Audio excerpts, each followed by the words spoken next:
Copy में note कर लेना, उसका बार बार रिवीजन करना है आपको, ठीक है। और ये वीडियो में बताए गए सभी क्वेश्चनों को आपको याद करना है। 30 क्वेश्चन हम करने वाले हैं, 30 की 30 आपको याद होने चाहिए। वीडियो के अंत तक आपको 30 की 30 क्वेश्चन याद होने चाहिए, मेरे साथ याद करते हुए आपको चलना है, ठीक है। स्टार्ट करते हैं, अब ज्यादा समय नहीं लेते। निम्नलिखित में से कौन ध्वनि तरंग को इसके माध्यम से गुजरने की अनुमति नहीं देता है? पहला क्वेश्चन है हमारा, निम्नलिखित में से कौन है जो ध्वनि तरंग को माध्यम से गुजरने की अनुमति नहीं देता है? अब जो ध्वनि तरंगे होती है वो किस प्रकार की तरंगे होती है? वो होती है अनुधेर्य तरंगे। किस प्रकार की तरंगे होती है? अनुधेर्य तरंगे होती है ध्वनि तरंगे। तो अनुधेर्य तरंगे क्या होती है? जिनके चलने के लिए माध्यम की आवश्यकता होती है। और याद करने के लिए कि ध्वनि तरंगे किस प्रकार की तरंग होती है, देखो यहाँ पर ध्वनि में ध आधा आता है और अनुधेर्य में भी ध आधा आता है, ठीक है। अनुधेर्य और अनुप्रस्थ तरंगे दो प्रकार की तरंगे होती है। तो अनुप्रस्थ मतलब प्रकाश तरंगे, और इसको भी याद करने के लिए प्रकाश में प्र आता है और अनुप्रस्थ में क्या आता है? अनुप्रस्थ में भी प्र आता है। देखो प्रकाश का प्र और ये अनुप्रस्थ का प्र। और ध्वनि में ये ध्वनि का ध आधा और अनुधेर्य का ध आधा। तो इससे याद कर लेना, ध्वनि तरंगे अनुधेर्य तरंगे होती है और प्रकाश तरंगे अनुप्रस्थ तरंगे होती है, ठीक है।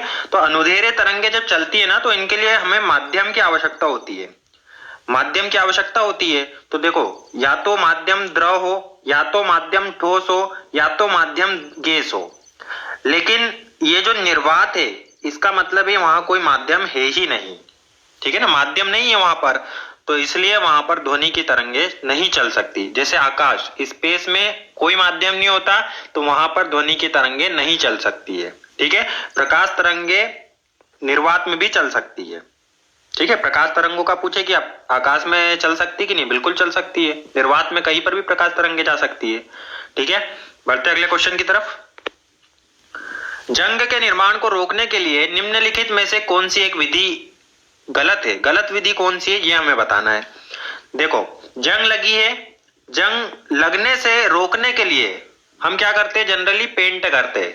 करा होगा आपने भी कहीं पर कि जब जंग से बचाना है जैसे हमें लोहे को, तो हम क्या कर देते हैं? उसके ऊपर पेंट कर देते हैं।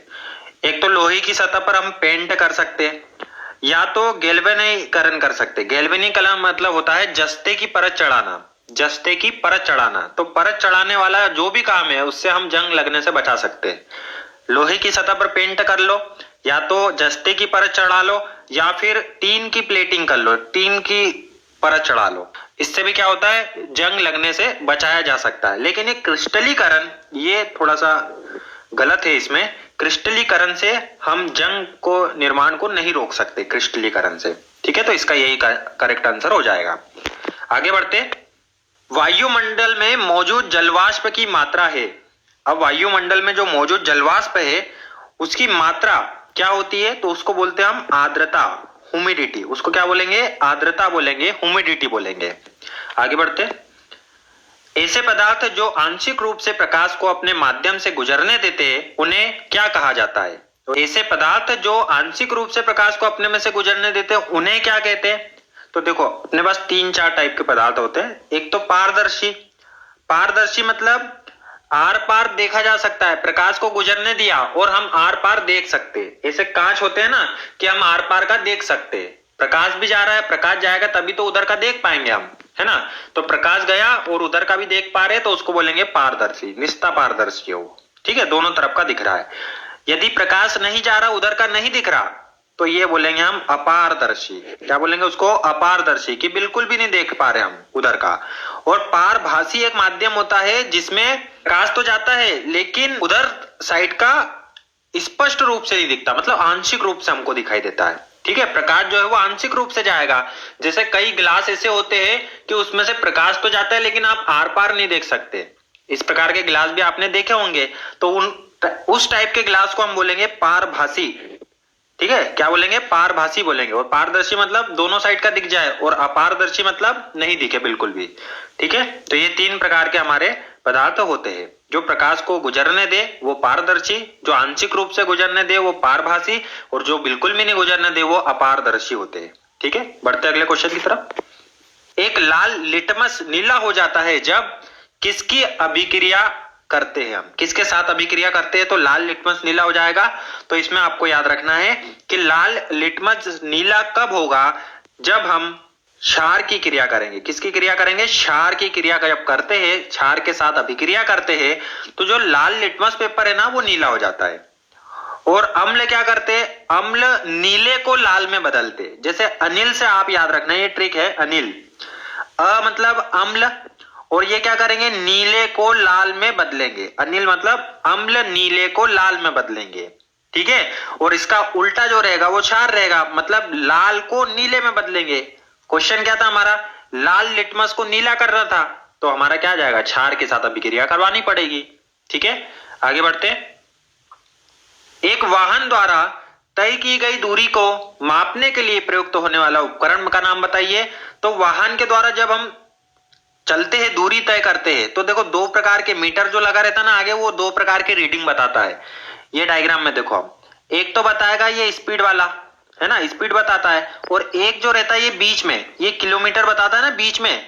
तो जो किलोमीटर बताता है ना उसको बोलते हैं हम ओडोमीटर। क्या बोलते हैं, ओडोमीटर। वो हमारे वाहन के द्वारा तय की गई दूरी बताता है। और एक स्पीड रहती है तो वो स्पीडोमीटर कहलाएगा। समझ गए, दोनों बातें समझ गए।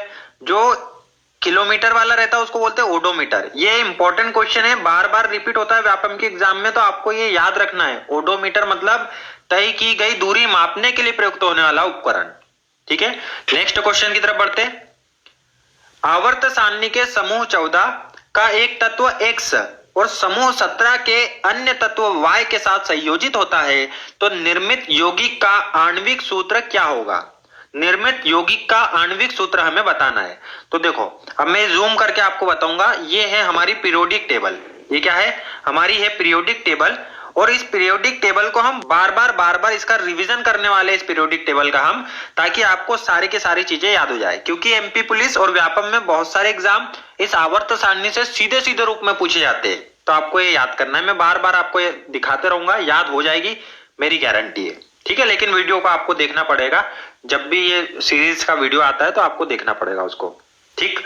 अब देखो ये जो आपको दिख रहे हैं ये है वर्ग, मतलब ये पहला वर्ग, ये दूसरा वर्ग, ये तीसरा वर्ग, ये चौथा वर्ग, ये पांचवा, छठवां, सातवां, आठवां, नौवां, 10वां, 11वां, 12वां, 13वां, 14वां, 15वां, 16वां, 17वां, 18वां, टोटल 18 वर्ग होते हैं, ठीक है। और आवर्त पूछे तो देखो यहां से गिनती करना है, 1 2 3 4 5 6 7, ये 7 हमारे क्या होते हैं, आवर्त होते हैं। और ये जो नीचे की है ना लेंथेनाइड और एक्टिनाइड जो सीरीज है वो यहीं से ली गई है, ये और यहां से, ठीक है। तो ये इसी आवर्त में आएंगे, छठवें और सातवें में आएंगे, ठीक। तो 7 हो गए आवर्त, और समूह पूछे तो कितने हो जाएंगे, 18 समूह हो जाएंगे। अब देखो अब क्वेश्चन क्या है हमारा कि समूह 14 मतलब ये वाला समूह, इस पे फोकस करना है, ठीक है। समूह 14, पेन बदल लेते हैं, समूह 14 और समूह 17, समूह 14 और समूह 17 ये जो दो वर्ग है इसमें इनको संयोजित करना है अपने को और निर्मित यौगिक बताना है। तो अब इसको जरा जूम आउट कर देते। अब क्वेश्चन देखे तो समूह 14 का एक तत्व X, तो X में से समूह 14 मतलब इसमें से कोई सा भी एक ले लो, तो मैंने लिया कार्बन को। अब देखो कार्बन का जो परमाणु क्रमांक होता है ना वो 6 होता है, तो ये शुरुआती जो कोश रहेगा उसमें 2 आ जाएंगे और बाहरी कोश में 4 इलेक्ट्रॉन आएंगे। ये सब मैं बताऊंगा तुमको आने वाले वीडियो में, पूरा आराम से समझेंगे हम, पूरा अच्छे से समझने वाले हैं सब। एक एक चीज मैं गारंटी देता हूँ आपको, एक एक चीज आ जाएगी, केमिस्ट्री, फिजिक्स और बायो की, ठीक है ना। जो भी एग्जाम में आएगा ना वो आराम से आप उड़ा दोगे उसको, ठीक।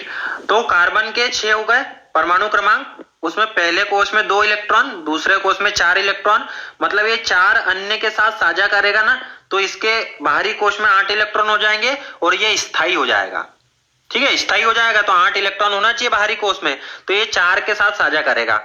अब मान लो ये 17वें के साथ इनने साझा किया, 17वें में कौन है, क्लोरीन है। क्लोरीन का परमाणु क्रमांक होता है 17, तो पहले कोश में आ जाएंगे 2, दूसरे कोश में आ जाएंगे 8 और तीसरे कोश में कितने आ जाएंगे, 7 आ जाएंगे। 2 8 7 17 हो गए। तो बाहरी कोश में इसके कितने, 7 है। अब इसको 8 बनाने के लिए 1 की जरूरत है, तो ये 1 के साथ साझा करेगा, ठीक है। अब जैसे कार्बन और क्लोरीन यदि साझा करेंगे तो Cl को कितने, C को कितने की जरूरत है, 4 Cl की जरूरत है। तो देखो यहां पर Cl लाएंगे हम और उसके नीचे पेयर के नीचे क्या लगाएंगे, 4। तो कार्बन ने 4 Cl के साथ साझा करा। और क्लोरीन ने कितनों के साथ करना पड़ेगा, तो क्लोरीन को 1 की जरूरत है और ये एक कार्बन है हमारे पास, तो CCl4 रहेगा। मतलब XCl4 XY4 मतलब 4th नंबर का ऑप्शन हमारा करेक्ट रहेगा। अब बताना ये समझ में आया कि नहीं आपको, ठीक है। बढ़े आगे, अगला क्वेश्चन है, वह तारा जो स्थिर दिखाई देता है और रात्रि के समय आसमान में सबसे अधिक चमकता है। वह तारा बताना है जो स्थिर दिखाई देता है और रात्रि के समय आसमान में सबसे अधिक चमकता है। तो ऐसा तारा ध्रुव तारा होता है। कौन सा तारा होता है? ध्रुव तारा होता है। और यह पृथ्वी से दिखने वाले तारों में से 45वां सबसे रोशन तारा, 45वां सबसे रोशन तारा है। पृथ्वी से जितने तारे दिखते हैं उसमें 45वें नंबर का सबसे रोशन तारा है और यह स्थिर दिखाई देता है। एक ही जगह पे आपको डेली दिखाई देगा। आज रात को आप देखना जरूर, आसमान की तरफ देखना एक तारा, और फिर कल भी देखना उसको, वहीं पर दिखाई देगा। बाकी तारे क्या है, बदलते रहते अपनी पोजीशन, लेकिन ध्रुव तारे की पोजीशन सेम रहती है। पृथ्वी से लगभग इसकी दूरी पूछे तो 434 प्रकाश वर्ष दूर है ये, 434 प्रकाश वर्ष दूर। अब भैया ये क्या चीज है प्रकाश वर्ष? तो प्रकाश वर्ष ये क्वेश्चन भी आता है, प्रकाश वर्ष खगोलीय दूरी नापने का मात्रक है। प्रकाश वर्ष से क्या नापते हैं हम? खगोलीय दूरी नापने का मात्रक है। यहाँ पर देखो वर्ष लगा है तो वर्ष देख के समय मत लगा देना कि समय भैया ये तो साल वाली बात हो गई, तो वर्ष की बात चल रही है तो साल वाली बात हो गई तो मतलब समय आएगा, नहीं। ये प्रकाश वर्ष जो है ये खगोलीय दूरी का मात्रक है, ठीक है ना। इसलिए क्वेश्चन आता है क्योंकि प्रकाश वर्ष से अब जिनने नहीं पढ़ा रहता वो क्या लगाएंगे, वर्ष मतलब समय, समय मतलब लगाओ समय, ठीक है ना। लेकिन ये खगोलीय दूरी का मात्रक है। बढ़ते अगले क्वेश्चन की तरफ। वह सूक्ष्म जीव जो कि एक जैविक नाइट्रोजन फिक्सर है, वह सूक्ष्म जीव जो कि एक जैविक नाइट्रोजन फिक्सर है। तो ये डायरेक्ट क्वेश्चन है, आपको याद रखना है, इंपॉर्टेंट क्वेश्चन है ये भी। नीले हरे शैवाल, नीले हरे शैवाल सूक्ष्म जीव है जो कि नाइट्रोजन फिक्सर कहे जाते हैं। यह प्रकाश संश्लेषण से ऊर्जा प्राप्त करते। नीले हरे शैवाल किससे ऊर्जा प्राप्त करते? प्रकाश संश्लेषण से ऊर्जा प्राप्त करते। बढ़ते अगले क्वेश्चन की तरफ। विटामिन डी किसके अवशोषण के लिए महत्वपूर्ण होता है? तो आपको याद रखना है, इंपॉर्टेंट क्वेश्चन है ये भी, कि विटामिन डी किसके अवशोषण के लिए महत्वपूर्ण होता है? तो यह कैल्शियम के अवशोषण के लिए महत्वपूर्ण होता है। विटामिन डी कैल्शियम के अवशोषण के लिए महत्वपूर्ण होता है। कैल्शियम का परमाणु क्रमांक 20 है और यह एक क्षारीय मृदा धातु है। यह भी इंपॉर्टेंट है कि कैल्शियम किस प्रकार की धातु होती है? क्षारीय मृदा धातु होती है कैल्शियम, ठीक है। भूमि में उपस्थित तत्वों में से यदि मात्रा की बात करें तो 5वां स्थान है कैल्शियम का, सबसे ज्यादा मात्रा में 5वें स्थान पे पाया जाता है कैल्शियम भूमि में। इसकी खोज हुई थी 1808 में, ये भी याद रखना कि खोज कब हुई थी? 1808 में कैल्शियम की खोज हुई थी, ठीक है। परमाणु क्रमांक ये सबसे इंपॉर्टेंट है, 20 नंबर पे आता है कैल्शियम और यह एक क्षारीय मृदा धातु है। बढ़ते अगले क्वेश्चन की तरफ। वह जीव जो अपना भोजन स्वयं तैयार करते हैं उन्हें क्या कहा जाता है? वह जीव जो अपना भोजन स्वयं तैयार करते हैं उन्हें क्या कहते हैं? तो उन्हें स्वपोषक, उन्हें क्या कहेंगे? स्वपोषक या ऑटोट्रॉप्स कहा जाता है। कभी कभी क्या होता है व्यापम की एग्जाम में यह स्वपोषक यहां पर दे दिया, बहुत अच्छी बात है, लेकिन कभी कभी देते ही नहीं है। ऑटोट्रॉप्स डायरेक्ट इंग्लिश में ऑप्शन दे देंगे, मतलब ये इंग्लिश में ऐसा लिखा है और हिंदी में ये वाला दे देंगे, क्रेमोट्रॉप्स, ऑटोट्रॉप्स, फोटो हेटोट्रॉप्स, हेटोट्रॉप्स। तो फिर क्या करोगे? तो इसलिए इंग्लिश वाला भी याद करते चलना। स्वपोषक को क्या बोलते हैं? ऑटोट्रॉप्स। ऑटो मतलब ऑटोमेटिक, मतलब खुद बनाते भैया, स्वयं तैयार करते, तो ऑटोट्रॉप्स या स्वपोषक कहे जाते हैं, ठीक है। और यह खाद्य श्रृंखला में उत्पादक होते हैं। खाद्य श्रृंखला में क्या कहे जाते हैं? जो अपना भोजन स्वयं बनाएंगे उसको उत्पादक बोलेंगे हम, ठीक है, उत्पादन कर रहे हो। बढ़ते अगले क्वेश्चन की तरफ। निम्नलिखित में से कौन थायराइड ग्रंथि के सामान्य कार्य के लिए आवश्यक है? निम्नलिखित में से कौन सा है जो थायराइड ग्रंथि के सामान्य कार्य के लिए आवश्यक है? तो इसका पहले तो करेक्ट आंसर की बात करें तो आयोडीन। थायराइड आपने सुना होगा कि थायराइड मतलब वो आयोडीन की कमी से होता है ना, घेंगा वेंगा हो जाता है गले में, है ना, ग्वाइटर रोग जो होता है, तो वो आयोडीन की कमी से होता है। तो यहाँ पर भी वही क्वेश्चन पूछा था कि थायराइड ग्रंथि के सामान्य कार्य के लिए आवश्यक कौन सा है? तो आयोडीन आवश्यक है। अब इसकी कमी से क्या होता है? तो इसकी कमी से जो बौद्धिक स्तर है बच्चों का वो 10 से 15% तक कम हो सकता है। बच्चों का बौद्धिक स्तर 10 से 15% तक कम हो सकता है। और इसकी कमी से दिमाग और शरीर से जुड़ी हुई, विकास से जुड़ी हुई बीमारियां होती है। कुपोषण जिसको बोलते हैं ना, तो वो भी होता है दिमाग और शरीर से जुड़ी हुई बीमारियां आयोडीन की कमी से, ठीक है। अगले क्वेश्चन की तरफ बढ़ते हैं। एक खोखले गोले को 2 बराबर भागों में काटा जाता है। यदि आंतरिक सतह अधिक चमकीली है तो यह किस रूप में कार्य करेंगी? अवतल लेंस, अवतल दर्पण, उत्तल दर्पण या समतल दर्पण। अब देखो इसमें क्या बोला उसने, एक गोला है, खोखला गोला, उसको दो बराबर भागों में काटा है, तो इसको बीच में से अपन ने काट दिया, तो हमारे पास ये दो तरह से इस प्रकार से और इस प्रकार से दिखेगा। अब आपके पास यहाँ पर दो ऑप्शन है, पेंट दिया आपको करने के लिए, तो आप दो तरीके से इसको पेंट कर सकते हैं। या तो देखो इसकी अंदर वाली सतह पर पेंट कर दो आप, ठीक है ना, या फिर इसकी बाहर वाली सतह पे पेंट कर दो ऐसी।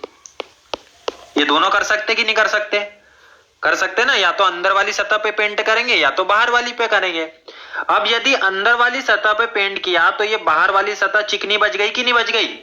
पेंट कर दिया, उसके बाहर वाली जो सतह है, दूसरी वाली सतह है, वह कैसी हो गई? चिकनी हो गई। तो यदि चिकनी सतह उठी हुई है तो उसको बोलेंगे उत्तल, उत्तल दर्पण। पेंट कर दिया तो आपका चेहरा दिखने लगेगा, फिर पेंट कर दिया तो इसको बोलेंगे दर्पण। और यदि बाहर की सतह पेंट किया है, अंदर की सतह चिकनी बची हुई है, तो ये बोलेंगे अवतल। मतलब जिसका तल ये दबा हुआ है उसको बोल रहे हैं अवतल, और जिसका तल उठा हुआ है उसको बोल रहे हैं उत्तल। क्वेश्चन क्या है? बराबर भागों में काट दिया, बोले हाउ काट दिया।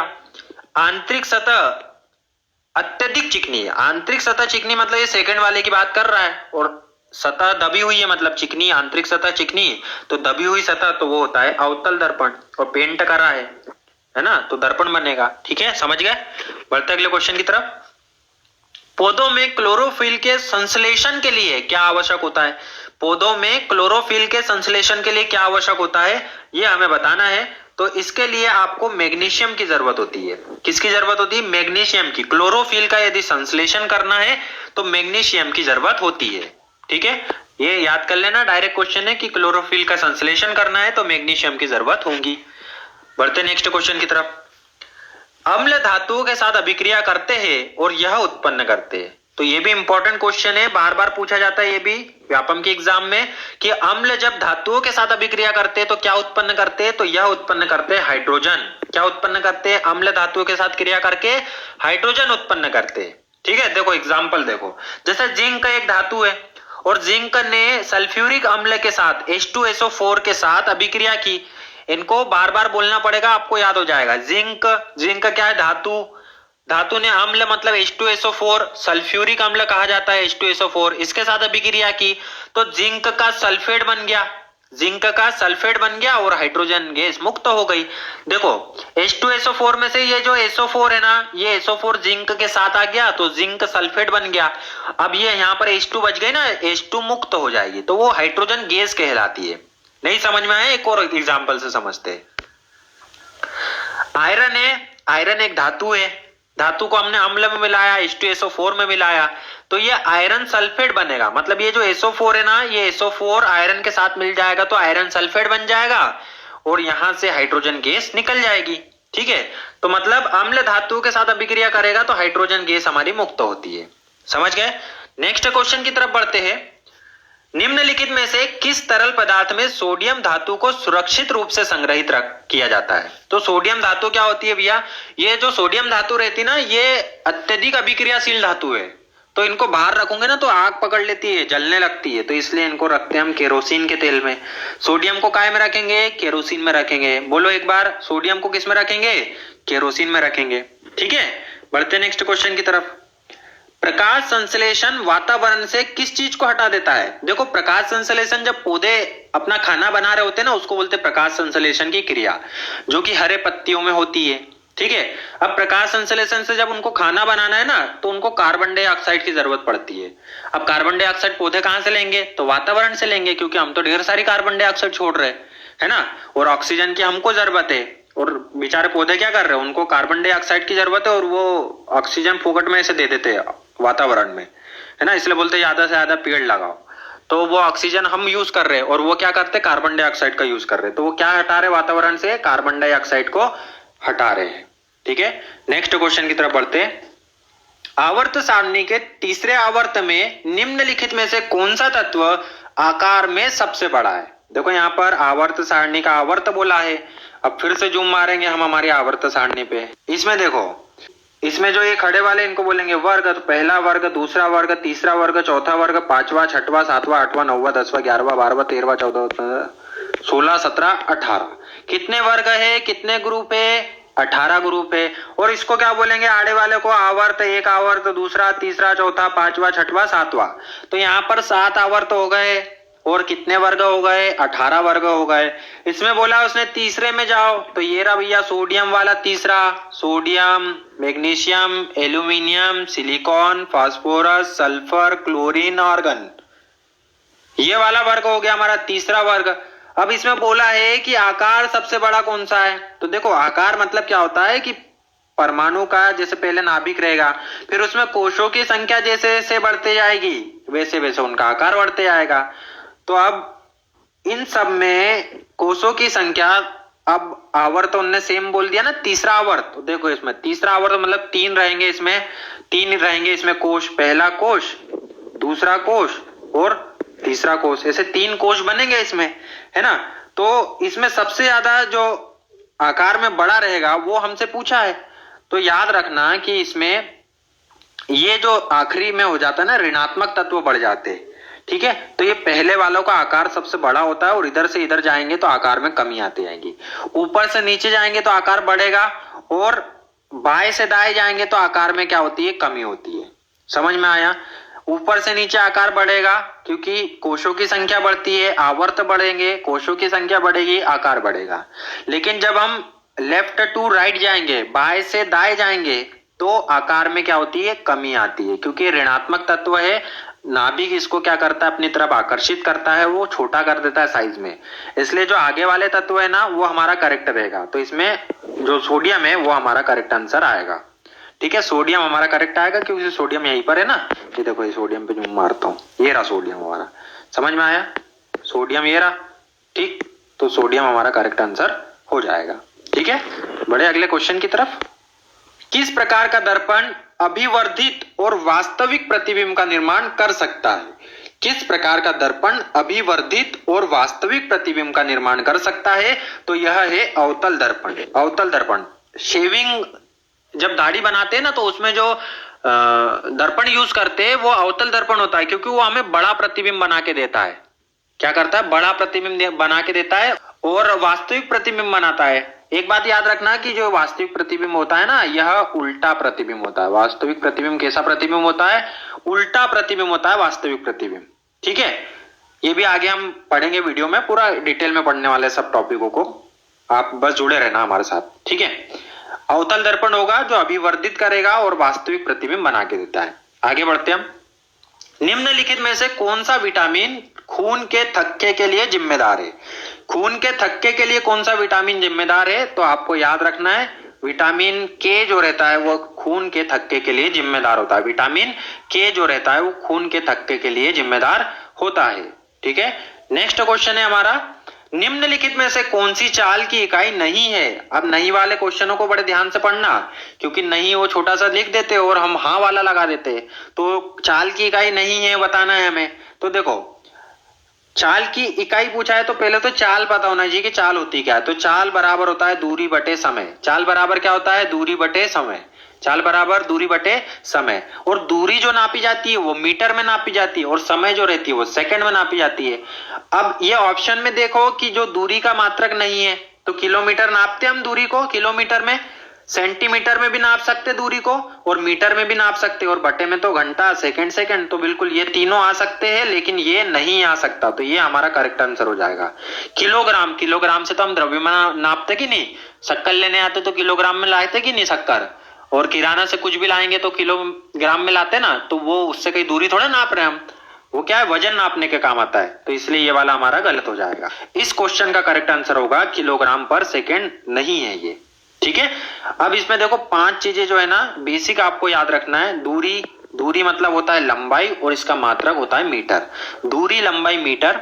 विस्थापन भी दूरी होती है लेकिन वो दिशा के साथ दूरी होती है तो उसको मीटर में नापेंगे।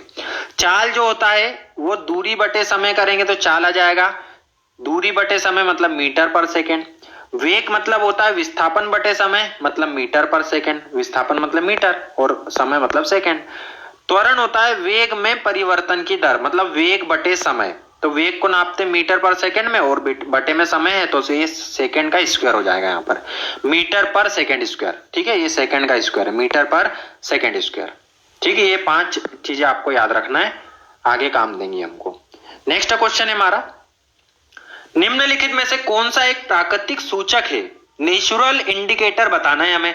नेचुरल इंडिकेटर, तो ये फूल जो देख रहे हो आप, घंटी वाला फूल आपने देखा होगा, इसको बोलते हैं चाइना रोज। और ये चाइना रोज जो रहता है ना, यही हमारा प्राकृतिक सूचक का काम करता है। लिटमस पेपर, ये भी हमें प्राकृतिक सूचक है। हल्दी प्राकृतिक सूचक है, और चाइना रोज ये भी एक प्राकृतिक सूचक है। तो इसमें से कौन सा प्राकृतिक सूचक है? चाइना रोज जो है हमारा प्राकृतिक सूचक है। और ये बाकी के सब ये लैब में बनाए जाते हैं, और ये केमिकल इंडिकेटर है, सारे के सारे केमिकल रासायनिक इंडिकेटर है। ये मिथाइल ऑरेंज, मिथाइल वायलेट या फिनोप्थेलेन, ये सभी लैब में बनाए जाते हैं।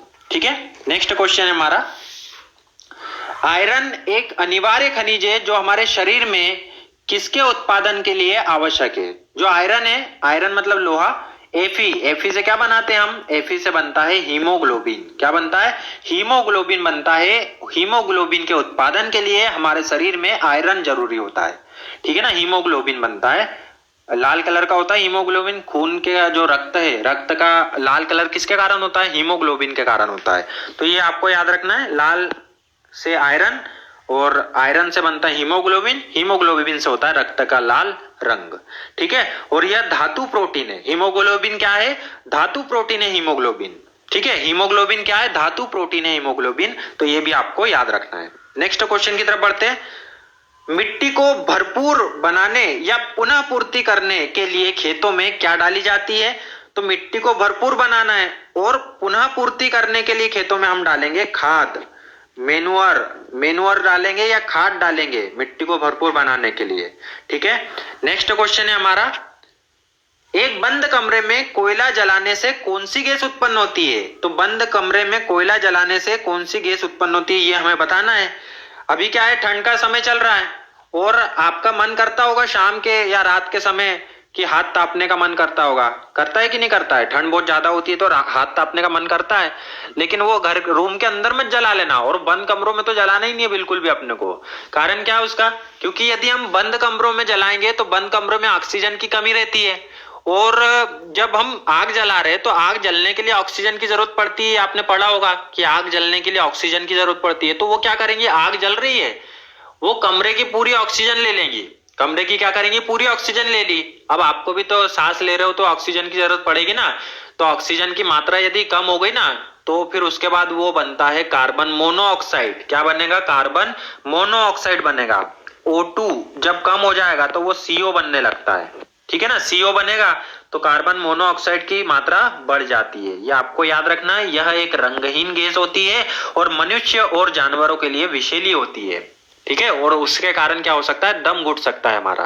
क्या होता है? दम घुट सकता है, क्योंकि ऑक्सीजन की शरीर को जरूरत है लेकिन पहुंच ही नहीं रही, कार्बन मोनोऑक्साइड पहुंच रही, तो हमारी दम घुट सकता है, मृत्यु हो सकती है। इसलिए ऐसी गलती हमें नहीं करना है कभी भी। ठीक है, और दूसरे भी करे, मन भी करे कभी, तो उनको रोकना है, समझा देना पूरा कि भैया कार्बन मोनोऑक्साइड बन जाएंगी ऑक्सीजन की कमी से।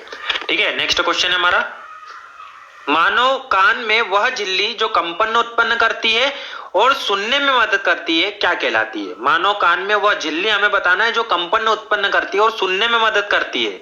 तो ऐसी झिल्ली को हम बोलते हैं कान का पर्दा, ईयर ड्रम। ईयर ड्रम क्या बोलते हैं? कान का पर्दा या ईयर ड्रम। ये तो अगर नहीं भी आता होगा तो भी लगा देते कि ड्रम, सुनने में मदद कौन करेगा? ड्रम करेगा। कंपन उत्पन्न कौन होता है? ड्रम में होता है। ठीक है, ये भी याद रखना है आपको।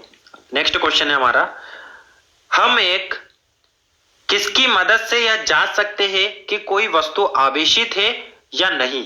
कोई वस्तु आवेशित है या नहीं है, ये हम इलेक्ट्रोस्कोप की सहायता से जांच सकते हैं। इलेक्ट्रोस्कोप की सहायता से हम जांच सकते हैं। टेलीस्कोप से क्या करते हैं हम? टेली मतलब दूर होता है, दूर की चीजों को देखने के काम आता है टेलीस्कोप। माइक्रो मतलब होता है छोटा, सूक्ष्म वस्तुओं को देखने के काम आता है माइक्रोस्कोप। इलेक्ट्रो मतलब होता है, इलेक्ट्रो मतलब विद्युत से संबंधित, तो विद्युत या आवेशित है कि नहीं ये जांचने के काम आएगा इलेक्ट्रोस्कोप। और स्टेथोस्कोप ये डॉक्टर के पास रहता है, वो धड़कन चेक करने के काम आता है, गले में उनका टंगे रहता है ना, वो होता है स्टेथोस्कोप। ठीक है, बढ़े अगले क्वेश्चन की तरफ। एक विलयन जिसमें कोई अन्य विलय दिए गए तापमान पर नहीं घोला जा सकता निम्न कहलाता है। एक विलयन है जिसमें कोई अन्य विलय दिए गए तापमान पे हम घोल नहीं सकते, उसको क्या कहेंगे? तो उसको कहते हैं, देखो कोई दूसरा विलय हमने मिलाया और वो घुल ही नहीं रहा, इसका मतलब क्या है, वो सामने वाले का पेट भरा हुआ है। पेट भरा मतलब वो संतृप्त है, अब नहीं चाहिए उसको, संतृप्त है वो, है ना, नॉर्मली रूप से नहीं चाहिए, लेकिन आग लगाओगे तो फिर वो लेने लगेगा। संतृप्त है तो क्या हुआ, है ना, तो ये इसका करेक्ट आंसर तो आ जाएगा संतृप्त। जैसे चाशनी बनाते ना, चाशनी, अब एक टाइम ऐसा आता है कि पानी मना कर जाता है नॉर्मली रूप से कि भैया अब मैं संतृप्त हो गया, अब मेरे को नहीं चाहिए शक्कर वक्कर, कितना भी मीठा अब नहीं चाहिए, लेकिन हम क्या करते, फिर उसको गर्म करते, तो गर्म करने से वो गाढ़ा होते जाता है, चाशनी बनती है फिर, है ना।